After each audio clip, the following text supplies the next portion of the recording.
Okay. So I'm supposed to talk about meditation now?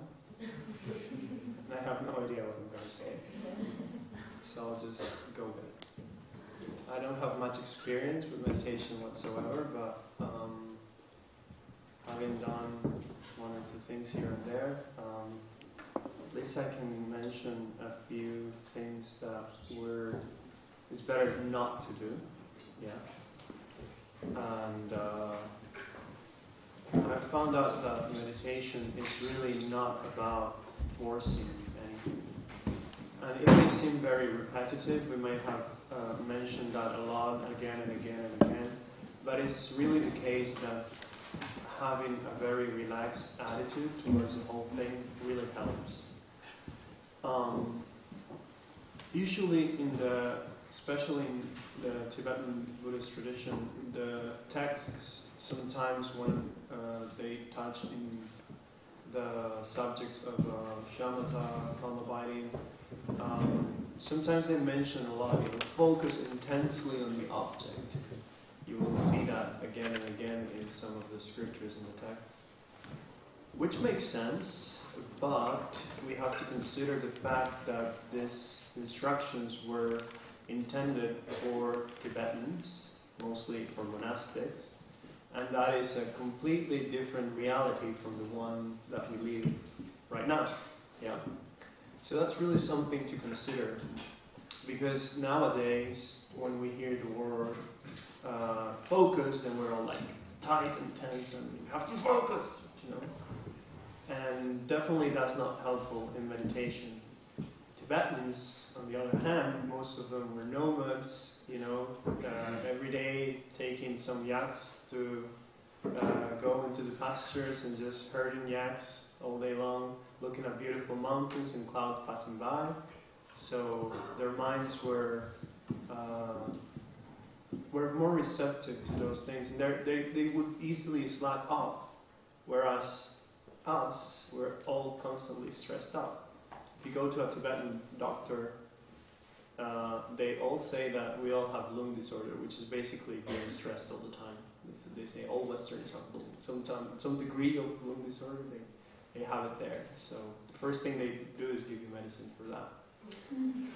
So it makes sense to me, honestly, and knowing the type of lifestyle I had before and how uptight I was, I can understand how in the first period where I was learning how to meditate, and I'm still learning actually, but in that first period I was just struggling, it was just like crashing against the wall every single time, every single session, because I was not in the right mindset, in the right, not taking the right steps, and that's why definitely the aspect of preparation is very important. Why we've gone through preparing the body, speech and mind in every session is because it makes a difference. And if that becomes in the beginning your practice, that's fantastic. If you have to go through the preparation during the whole session, then so be it, As long as you don't find your body and your mind settling down, calming down, becoming free of tension, and of course, again, we have to be realistic about many of these things. We're not going to feel blissed out and completely, have an outer body experience from preparing. Sometimes you might, who knows? But it's not necessarily that we're looking for. It's simply a stable basis, creating a good foundation for the practice. And I believe that really relaxing and allowing the tension to dissolve, bringing the mind to a calm state by observing the breath, and all this preparation needs to be taken seriously because of how our minds are in the modern world. We don't even say Western countries anymore, because actually here in India also I've been to the big cities, I've been to Delhi, I've seen the madness, and so this rhythm of life that is imposed upon us nowadays really takes a toll on the mind.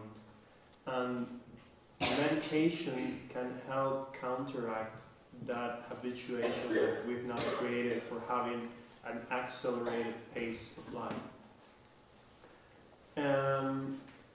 So that is regarding a little bit of the mindset to have when practicing. Another thing that I want to touch upon is the expectations that we need to drop in order to be able to practice correctly as well. Letting go of, we've mentioned this and Glenn has touched upon it as well, I'm sure he will mention it again, but letting go of that craving for something, some result, some tangible thing, some objective, some attainable thing that we need to get from this session in particular. Today I'm gonna make it. It really doesn't help with the process because it is a process. It is a learning curve. It takes time. It takes effort. It takes diligence, perseverance, and I think it really starts to show in comparison. When you go retrospectively, you start to think about what you were like before you started doing it. Then you can see the changes. But if there's this expectation that, okay, in this 10-day course I'm gonna get enlightened, then we're setting ourselves up for frustration. And that's what we're trying to get rid of, right? The habitual patterns that create frustration, that create anger, that create irritation. So all these things can be tackled by starting with a right mindset. And talking about mindset, I would say it also goes even further because at least in Tibetan Buddhism, one of the aspects that I believe is it gets lost in translation when it's taken into the mindfulness movement that is now very popular everywhere in the world, which I have nothing against. I think is fantastic because there's people who benefit from it, and I think that's wonderful.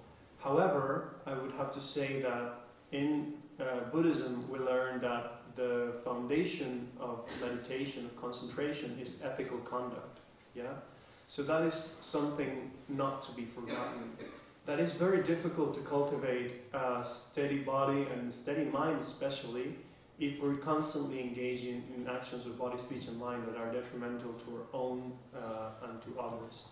So if you come to think about it, and I think I mentioned it before, if you go watch a slasher film or a very highly action-charged movie and then try to meditate with that mind that is, all hyped and, it's going to be really difficult. So in that same way, every action that we do, as we've learned in this course, leaves an imprint, leaves a subtle dent on the mind, you could say. And that can manifest in meditation. Sometimes there's sessions where it just doesn't happen because perhaps the mind is more focused on external things, on doing other things, or even if you don't notice it, there's a sense of, I did something which is not right, therefore I cannot settle because I know there's that in the background. So those things can be also looked upon in meditation. But simply the fact that you try to live your life as a good person really makes a difference. I really like to tell the story of this teacher. He's a really fantastic Tibetan Buddhist Lama. His name is Zonsa Khyentse Rinpoche. He wrote a book called What Makes You Not a Buddhist, which is one of the most popular introductory books to Buddhism.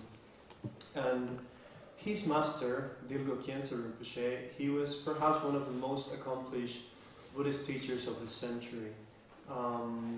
He was one of the teachers, one of the gurus of His Holiness the Dalai Lama, and he was honestly out of this world, incredible teacher. Had many qualities. There's a few books and documentaries that you can see about him, Dilgo Khyentse Rinpoche.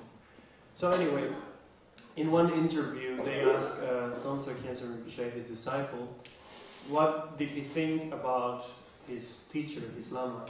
And in Tibetan Buddhism, it's very common for students, for disciples, to really refer to their teachers as, the greatest thing in the world. They compose poems and texts that are praising the Lama and showing all their qualities and all their enlightened activity and whatnot.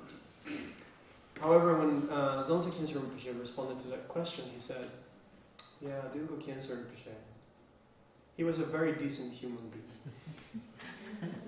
And I thought that in itself is a very, very powerful teaching, because here you're referring to really one of the most accomplished teachers of this century. And the point being that he was a really decent human being, he really was. And that is what we want to cultivate, yeah? If I end my life, if at the end of my life when I die, somebody thinks that of me, I think I've done it. I'm happy, I can die in peace, you know? I'm a decent human being. If I think that of me, cool. So that's one really good aspect to cultivate that can really bring also good results in meditation. The fact that you have the peace of mind of not engaging in all the negative activities and that harm us and harm others, and then you have the peace of mind of engaging in things which are virtues that are beneficial to you and to others. I think that's one aspect of meditation, of the practice that sometimes gets lost in translation. And I personally find it very important. So what about the length of the practice? Perhaps is a question that always comes up. It's always said that it's in the beginning it's better to do more sessions with shorter time, yeah? Of course, in the context of this retreat, we've done actually quite lengthy sessions, 20 minutes at a time. You can reduce that to whatever you feel comfortable with. The idea is that when you get up of the cushion, and after these 2 days of meditation, perhaps some of you have gotten up of the cushion and went, next session, what time? I would say that it's better to have the sense after you're done with the session, as the bell goes off, that you get up with the cushion and you go, oh, that's nice, I'm looking forward to the next one. That's the kind of mindset you want to have when you finish a session. Not, oh my God, that was so excruciating, I'm never coming back to this thing. But rather, oh my God, I felt really good. It wasn't that difficult, it wasn't that heavy. I relaxed, at least that, so I can come next session and do the same. So it is said, like for instance, if you have half an hour of your day, instead of sitting for that half an hour and trying to do the practice, you can try to sit for 5 minutes, take a minute break, again 5 minutes, take a minute break, and break up the sessions in that way so that it really gives you this time to do the practice correctly. And if you want to do it longer, if you can sustain it longer, then fantastic. However, always be aware of the extremes, of especially dullness. I've said before that dullness is something that we really want to be aware of, because it feels so nice that you can be 30 minutes like thinking you've meditated and you'll wake up actually because you weren't meditating. You wake up and you're like, oh, that was wonderful. Yeah. Also sleepiness, but so remembering that we're trying to cultivate awareness, that is the quality that we're trying to bring out to the mind, to the life that we live. So definitely taking care of balancing the mind from the extremes of dullness and mental excitement as well. I had one time where I told you I think that about this time where for 8 hours I was thinking about something completely ridiculous. And at that point, that thing, I journaled about it, it seemed like the most important thing in the world. It honestly seemed like I really need to pay attention to this because this is going to change my life. In contrast to the meditation that I was doing, How can that help? So I paid attention to it for 8 sessions, so for 8 hours, and just on and on and on, blah, blah, blah, blah, blah, blah, blah, blah, blah. And it seemed so important. And then after the retreat, I grabbed the things that I wrote in the journal. I was like, what the hell was I thinking? This is nonsense. So the mind is very, very tricky. The mind can take you into this, space trips, and then off you go, and you're finding yourself suddenly in Saturn and looking at the moons. And it's very nice and whatever, but it's not developing any quality of awareness or attention. So it's really good to keep that in mind when sitting down and really having an intention. The the moment you set an intention to meditate, it really makes a difference. Not just going with the flow, but rather, sitting down and saying, okay, this time I'm going to try to focus on my breath. And do that. And that brings me to, Glenn will talk more about this and mention it again, but choosing your object of meditation, choose whatever works best for you, yeah? And that's not necessarily the easiest object. Sometimes if you need a challenge, you can choose what's best for you in terms of what you need to cultivate. But we've done quite a bit of different practices, yeah, which we have done in the shamatha practice especially. We've chosen quite a lot of different objects. And you can choose whatever suits you best, whatever resonates with you better. And definitely try to maintain that object for the duration of the session. One thing is that when we do the preparation, we observe the breath, but then we let it go and actually go into the practice. When we actually go into the practice, then that is one object, one practice that we do. And keep that for the duration of the session. Because if you're all the time switching, oh no, I'll do this, and then next this one and that one, during the session you're like, oh no, I can't feel the breath, I'll go to the mind, and from the mind, oh no, there's pain, I'll go to the body. Then you're just enabling the same habitual patterns that have you chasing after things, yeah? And the idea is to stop chasing them, to allow the mind to make a conscious choice. If you really contemplate about it, it's incredible how actually we're not that free as we think we are in terms of, probably you've noticed when we do the practice of observing thoughts, they just come up, yeah? We think that we're in control. I think we're thoughts, right? There's a very good book called Why Buddhism is True, which has nothing to do about that title, but it's just a marketing that title.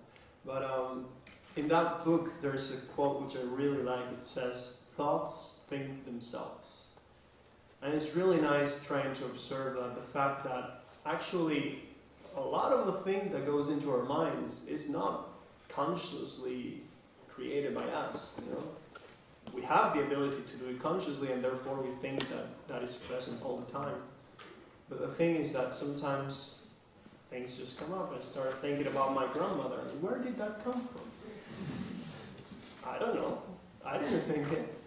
So observing that really brings you to that kind of that aspect where we a little bit lack freedom in a certain sense. And one of the things about meditation is that it allows us to regain that freedom, to consciously pay attention to what we want to pay attention, and not just let the mind get carried away by sensory input. So a squirrel is playing outside, so I immediately go to the squirrel, okay, for 3 seconds, and then the next thing that catches my attention, yeah? One time with squirrels, it was very funny because they were totally obnoxious. They were living in my roof, and I couldn't sleep. Every day at 4 a.m. they would wake me up and start playing. There were 3 of them, tiny ones, beautiful, but really, really obnoxious. And one morning I was just, I had lost sleep for like 3-4 days, and I was like just half asleep, and I opened the door, and then I saw the squirrels playing. And if you've ever seen a squirrel, these things cannot stand still. They're like, and they have a very high metabolism, right? So they have to keep moving, and they have to keep eating, and they have to keep doing things, and they have to keep playing, and they can't stand still. And then I looked at them, and I was like, oh my God, that's my mind. So I felt a bit better about the squirrels, and they didn't bother me that much anymore. So it really comes to show how our minds really work. In the scriptures is compared to a crazy monkey, the mind, and I think it's quite accurate. So trying to meditation, what it does for us, it really gives us the ability to tame that monkey, not with force, not with a stick and hitting it, but because you can tame any animal like that, you can, beat the crap out of them. But if you actually tame them with love and compassion, with patience, then it becomes a really serviceable and a friend. So a lot of teachers say that one of the best things to do is to make friends with your own mind. and that has the best results rather than forcing yourself into anything. So that brings us full circle into the aspect of relaxation. So I think from my side, that's all I can say, because again, I'm not really experienced in this whole thing. But I've really found that making small changes in the lifestyle and in the way that we approach things really makes a difference. And perhaps it will take a lot of time for many people, because we are breaking through patterns that are there for the whole of our lives. And if you believe in previous lifetimes, God knows what we were doing before. So in that sense, it's not something easy to break from. Yeah, that's something we need to acknowledge and to know that it takes time. And be patient with yourself, be loving with yourself. And I think that talking to people, especially from modern countries, modern cities, they really seem to have a very hard time with this concept of self-compassion, self-love. And I think it really starts there. If we're not able to love ourselves, then what to think about other sentient beings? So this aspect also helps with meditation, in the sense that it will give you a more grounded basis for you to explore your mind and to make friends. And talking about that, one last thing that I want to touch upon is the misconceptions regarding meditation, where we need to become this, blank space of nothingness. Thoughts will continue to arise, distractions will continue to come, things will continue to happen. The world is not stopping because we're sitting in meditation looking all holy. Things will continue to happen, and we can just choose to ignore them or pay attention to them. Or you go to the object that you've decided to focus on, and that's what you pay attention to. So I think that is really important to consider, because it's usually the case that we just allow things to happen in that sense. So yeah, it makes a difference to really set an intention and to try to go through with it. All right. Anything else? I think that's it. We can stop. I think we're